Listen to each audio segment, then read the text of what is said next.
Okay, so first thing I want to talk about with your sketchbook assignment is details. Some of you guys were lacking some details. And remember, obviously, if it's in the foreground, if it's really up close to you, that's where you're going to see the details nice and big. If something is far away from you, obviously you're not going to see as many details, if not any, if it's all the way in the background.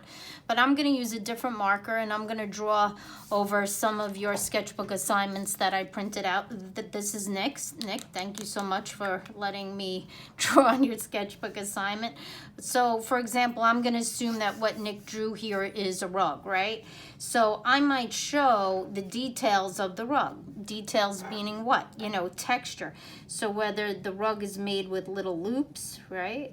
So I would draw that, right? I would draw the little loops, and that again, if I did this whole thing, it'd take me a little time, but that would add details and texture and make it look more realistic, right? What could be another detail? Another detail would be, you know, really show the knob, I guess, or the hinge as a detail. Maybe you have some details on the guitar here, right? So maybe it has like some sort of design, those little knobs that you use to control the guitar.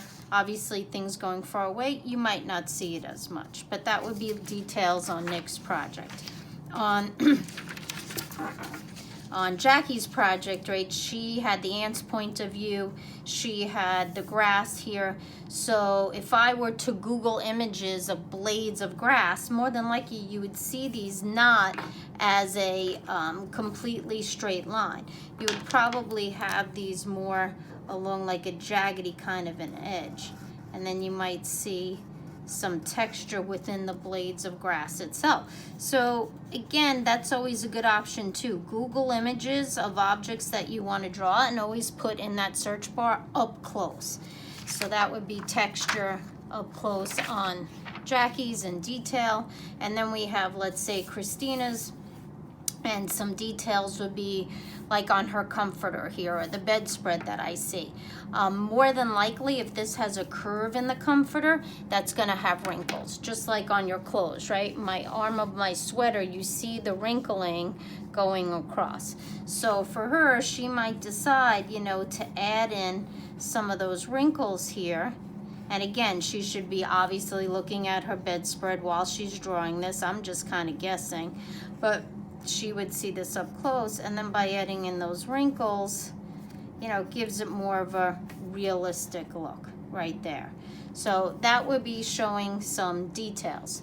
Now, as far as texture goes, how something feels, right? You want to see the jaggedy edges of the leaves because the blades of grass might not feel exactly smooth. Or maybe on Nick's picture, maybe his little hutch here is made with wood, right? So you might see the wood grain on this piece of furniture. And again, I would be looking at this piece of furniture, not just guessing, but because I'm not in Nick's room here, I obviously can't do that. But again, here would be some texture to make it look more real. Or, you know, what's the floor made out of? Is this a carpet? Is it tile? Is it laminate floor? Is it a wood floor? So again, texture would add to this project, making it a little more realistic, a little bit more sophisticated. So that's all about details, that's about texture. Now what about what's called line quality? When we went over line a long time ago in the beginning of the year, you probably don't remember this, but line quality is, you know, thickness or thinness of lines. So that's why you see here in the corner I have some different size markers. So even if my one color of my project was brown, let's say I'm using brown marker to draw everything, you know, I could see that I have different line quality. Like using the side of the marker really gives me these thick lines. If I use just the point of the marker, then I get somewhere in the middle, like a medium line. If I use my really thin Sharpie, now you're talking about I get even thinner lines. So sometimes by adding line quality to your work, the thick lines, the medium, or the thinner lines, that could all also add interest to your project. So whatever color you're using, if you have different varieties of thickness, definitely use them. That will add. Now the last thing we talked about is value. How do I add value to my artwork when I'm using a marker? Because obviously putting a lot of pressure versus a little bit of pressure is not really going to matter too much with a marker. So it's all about really the shading. So you can do shading a few different ways. You can do it by what we call hatching. Hatching is these parallel lines that go very close together, and that could create value. The closer I put them, the darker the value, and the more space I have between them, the lighter the value. And you can see that then. And then we have cross hatching. Cross hatching is just like hatching, where you do parallel lines in one direction and then you do parallel lines in the other direction.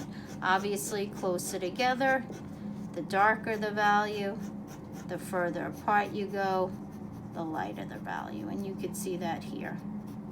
And then they have what's called stippling. That's when you do little dots very, very close together. If we were in class, I'd show you some nice projects that we did, but you can Google any of these. So this is hatching, this is cross hatching, and this is stipple. Okay, if you Google any of those, you could see them. So how do I add this into my project? Well, you can only pick one way. If you're gonna do hatching in your project, then hatching has to be throughout. If you're gonna pick cross hatching, just cross hatching. You can't kind of intermingle them. It doesn't look so good. So if I wanna add, let's say, a shadow where this hutch is on Nick's, I would do this hatching here, right? That creates the shadow. If I want to show the shadow from the guitar, I would do the same thing, right? You see? So that could add a little bit. But if I'm going to do it on the guitar and the hutch, I have to do it everywhere in the room that there would be a shadow. I just can't kind of pick and choose. So I hope this helps you guys out.